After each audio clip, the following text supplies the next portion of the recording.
Salut!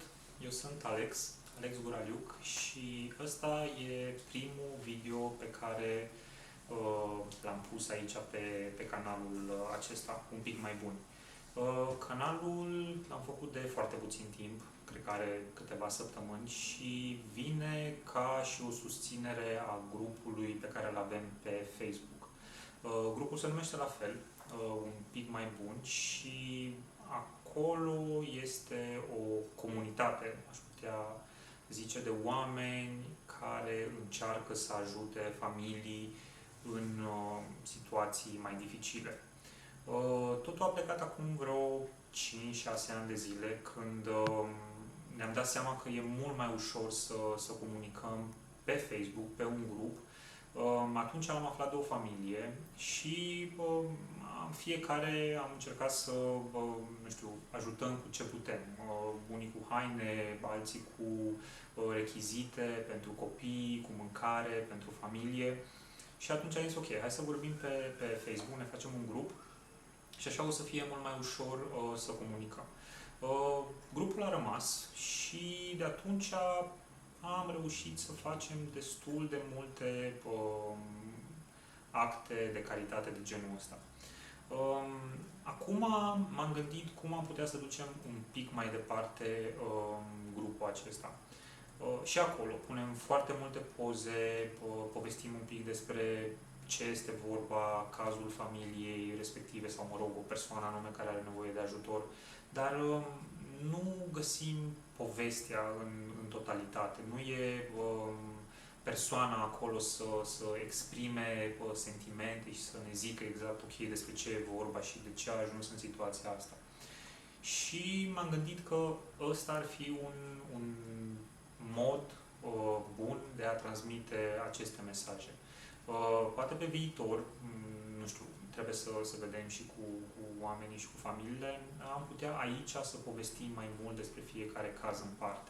În ideea că oamenii trebuie să vadă un pic prin ce trec aceste familii și trebuie auzite și poveștile lor și gândurile lor și, nu știu, tot prin ceea ce trec. Pentru că, într-adevăr, sunt câteodată niște povești foarte greu de conștientizat. De multe ori te întreb dacă chiar e adevărat, dacă chiar există ceva de genul ăsta, dacă sunt oameni care chiar trec prin situații de genul ăsta. Dar da, din păcate este adevărat. Sunt foarte mulți oameni care trec prin situații mai dificile și chiar au nevoie de ajutorul nostru. Știu că de multe ori sunt anumite persoane care întreabă, ok, de ce faceți asta, sau care e scopul în spate, sau ceva de genul ăsta, dar cred că aici e foarte simplu. Pur și simplu, nu știu, răspund de ce nu. De ce nu am face toate chestiile astea dacă putem? Ok, atâta timp cât putem să facem asta și ne dorim să facem asta, de ce nu am face? Eu cred foarte mult în chestia asta cu bunătatea și cred că dacă vrem să schimbăm ceva, trebuie să vină cumva de la noi. Toate chestiile astea pe care vrem să le vedem în jurul nostru sau în lume, trebuie să vină cumva de la noi. Noi trebuie să fim primii care fac primul pas. Cred că dacă stăm numai și așteptăm ca altcineva să facă ceva, în ideea că o să se vadă și o să se schimbe lumea într-un fel sau altul, cred că mai avem de așteptat. Trebuie să fim, în primul rând, un exemplu și să arătăm lumii cam cum am vrea noi să fie lumea aceasta. Știu că se vorbește foarte mult în perioada asta de ok, cum schimbăm, cum putem să facem lucrurile să fie mai bune.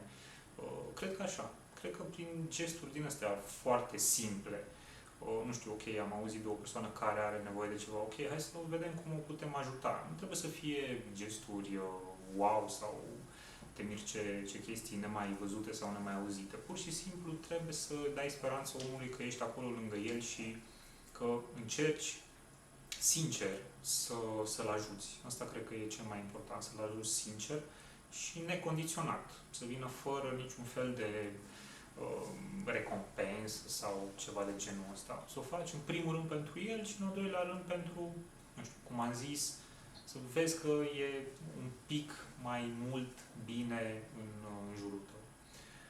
Sper să reușim să facem mai multe videouri de genul ăsta prin care să povestim poveștile sau, mă rog, cazurile diferiților oameni sau familii, sau poate, dacă își doresc și ei și o să ne permită chestia asta, poate chiar ei să vină în fața voastră și să zică ok, asta e povestea mea.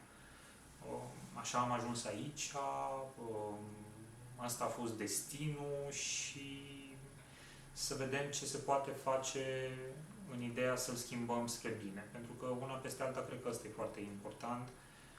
Ajutorul care îl dăm oamenilor să vină cu un rezultat final concret. Ok, îi ajutăm, dar una peste alta, poate peste, nu știu, 2, 3, 5 ani, să se vadă ceva concret. Poate 1 sau 2 sau 5 din copiii pe care îi ajutăm să facă ceva, să termine o școală, pentru că educația e foarte, foarte importantă și cred că fără asta foarte greu să ieși din mediul ăsta.